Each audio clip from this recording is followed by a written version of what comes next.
माननीय मंत्री श्रीमान तुलसी सिलावट जी, माननीय विधायक श्री उषा ठाकुर जी, संकाय अध्यक्ष DK वर्मा जी, सारस्वत अतिथि डॉक्टर प्रकाश बतुनिया जी, कुल सचिव, इस अवसर पर समस्त आगंतुक अतिथिगण, सभी विद्यार्थीगण, पत्रकार साथियों, सर्वप्रथम भारतीय संविधान के शिल्पकार युग पुरुष डॉक्टर भीमराव अम्बेडकर साहब को मैं प्रणाम करता हूँ। ये उनकी जन्मस्थली भी है और हमारे सबके लिए सौभाग्य की बात है। 20वीं शताब्दी में जब कोई अच्छा लिखाना चाहता है तो कुछ कई सारी चीजें अपने आप बनाता है। हमारे देश को आजादी मिलने वाली है। आजादी के पहले से ऐसे कई महापुरुष जिनने अपने विचारों के बलबूते पर अपनी अपनी भूमिका अदा की, जैसे हमारे तमाम क्रांतिकारी महात्मा गांधी, उसी समय हमारे डॉक्टर भीमराव अम्बेडकर जी भी अपने जीवन के बावजूद भी समाज जीवन में वो मार्गदर्शन करने के लिए आगे आए, जिसके आधार पर आज हमें इस बात का गर्व है, हमको संविधान भी मिला है और उनके द्वारा संविधान प्रदत्त सारे अधिकारों को साथ हमारे अपनी दुनिया में भारत के संविधान की एक विशेष पहचान बनी है।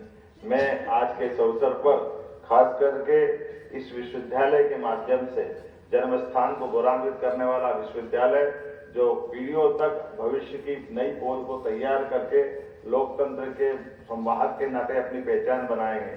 मैं महामहिम को बताना चाहूंगा, मैं यशस्वी प्रधानमंत्री ने जो 5 तीर्थ बनाए हैं और खास करके इंग्लैंड के प्रवास के दरमियान जहां उन्होंने अध्ययन किया 2 वर्ष तक, उस स्थान पे जाकर के नमन करके आया था। मुझे वो सारी बातों का एहसास भी है कि एक अपना देशभक्त नौजवान बाहर जाकर भी अंदर की अपनी जो मन की भाव है, उन कठिनाइयों के बावजूद भी शिक्षा में किसी प्रकार से कम नहीं है, लेकिन उससे आगे बढ़कर के जो सीखा वो पूरा समाज को समर्पित करता है। शोषित, वंचित, पीड़ित, सभी प्रकार के उपेक्षित लोगों के लिए जिस प्रकार से अम्बेडकर जी ने अपना संघर्ष किया है, ये हमारे लिए गौरव की बात भी है। और सच्चे अर्थों में संविधान के अंदर जो अधिकार प्रदत्त किए गए, संविधान सभा के माध्यम से यथासंभव उनने सारी बातों को संकलित करने का प्रयास किया। भारत की विविध प्रकार की संस्कृति, विविध प्रकार की जनजाति, विविध प्रकार के हमारे भौगोलिक क्षेत्र के अलग अलग अतीत की कई सारी गौरवशाली पक्ष को एक साथ जोड़ने के लिए। और मुझे तो आनंद तब आया जब डॉक्टर राजेंद्र प्रसाद जी ने एक प्रश्न खड़ा किया कि इसमें सारी बातें लिखकर आ गई है, लेकिन लिखने के बाद भी कई सारी चीजें छूट गई, जिसको सांस्कृतिक हमारे सनातन संस्कृति से जोड़ेंगे। तो मुझे इस बात की प्रसन्नता है कि डॉक्टर अम्बेडकर ने उसका भी रास्ता निकाला। वो चित्रों के संयोजन से हमारे संविधान को गौरवान्वित किया है। यह उनका अद्वितीय सोच है, उनका अपना भाव है, जिसमें अपने हर युग हर काल की अच्छी घटनाओं के चित्रों के संयोजन से उस संविधान सभा के अंदर जब संविधान प्रस्तुत हुआ, उसके शब्द भी जो थे वो शब्द हमको अलग से आनंद देते हैं। उन्होंने कहा ये संविधान भाषा से शरीर मान लो और चित्रों से इसकी आत्मा मान लो।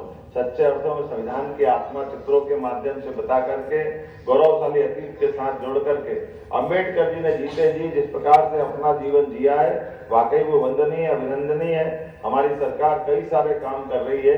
ऐसे में आपने जैसे मुझे बताया गया थोड़ी देर पहले ही कि विश्वविद्यालय की अपनी जब यात्रा प्रारंभ हुई, तब समय में शिक्षा मंत्री भी था, कुछ विषय उस समय खोले थे, लेकिन मुझे मालूम है कि कई सारे विषय और कई प्रकार की प्रगति की और राह हमारा इंतजार कर रही है।